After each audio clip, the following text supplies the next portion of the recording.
Hello दोस्तों, आपने देखना शुरू किया है बीटी न्यूज़ 7। मैं मुकेश तिवारी। पैक्स चुनाव चल रहा था और जिस वजह से 2-3 दिन कोई वीडियो नहीं आया। कितना भी आप अलग रहने का कोशिश कीजिएगा, लेकिन हम लोग गांव ग्रामीण इलाका से आते हैं तो चुनाव में इन्वॉल्व हो ही जाते हैं। कहीं ना कहीं से जुड़ना ही पड़ता है और आदमी जुड़ जाता है, जिसके कारण ये काम थोड़ा डिस्टर्ब हो जाता है। लेकिन अब चुनाव समाप्त हुआ।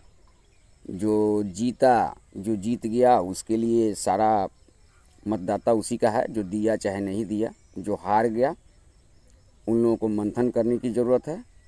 अफसोस नहीं, मंथन करना चाहिए कि क्यों, कहाँ चूक हुआ कि हम हारे।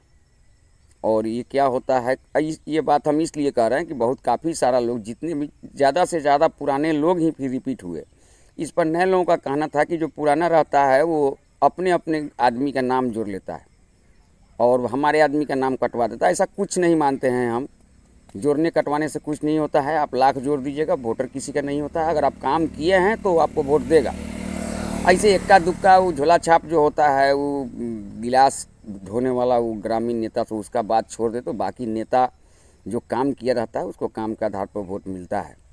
और आप लोग भी क्या होता है कि नॉमिनेशन जब हो जाता है उसके बाद मेहनत करना शुरू करते हैं और वोटर के पास जाना शुरू करते हैं। देखिए, चुनाव हार गए तो आप जिस दिन से हार गए, ठीक है, 1-2 दिन मंथन कीजिए, उस कमी कहाँ था उस कमी को दूर करने में उसी समय लग जाइए। और अभी से 5 साल अब अगर आप उस कमी को दूर करेंगे, मेहनत करेंगे, तो स्वाभाविक है कि जीत होगा ही। हार के बाद जीत ही तो होता है।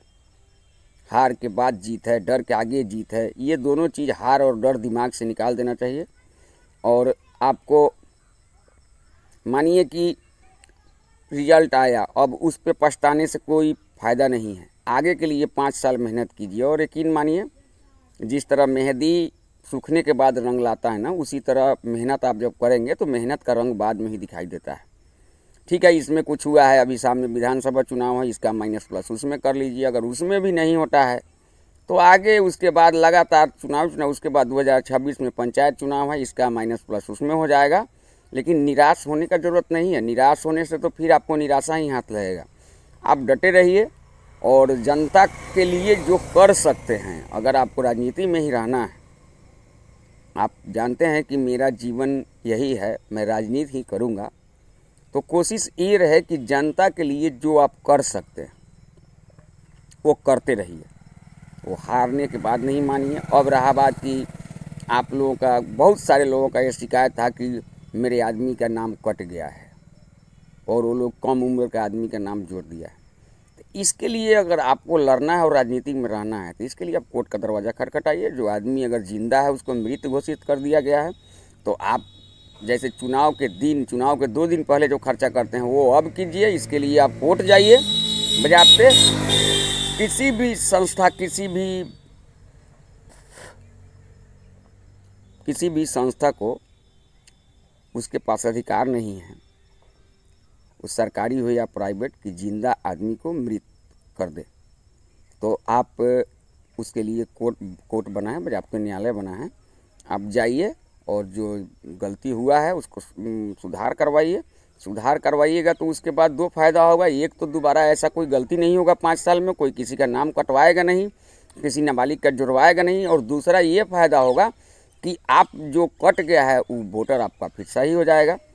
और अफसोस करने से और फिर पार्टी पटिशन से कुछ नहीं होता है। ये सब किसान के लिए है। और आप कोशिश कीजिए कि किसान के हित में जितना ज़्यादा से ज़्यादा आप काम कर सके, तभी आप आगे जीत पाइएगा।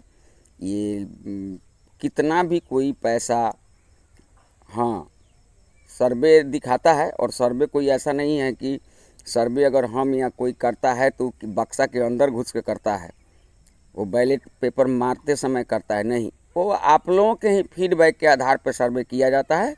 कभी सही कभी गलत होता है, उसके लिए माफ़ी चाहते हैं। और बड़े बड़े लोगों का सर्वे गलत हो जाता है, इसमें कोई घमंड नहीं करना चाहिए। तो और आगे बहुत हो सकता है, मैं तो यही कहूँगा कि हो सकता है कि अभी आपको निराशा हाथ लगा है, हो सकता है इससे बेटर रिजल्ट आपको इसका इसका जो निराशा है वो आपके विधानसभा में खुशी का माहौल कर दे। उससे भी जाएगा तो हो सकता है पंचायत चुनाव में इससे भी बड़ा खुशी आपको मिल जाए। हम तो यही कहेंगे। धन्यवाद।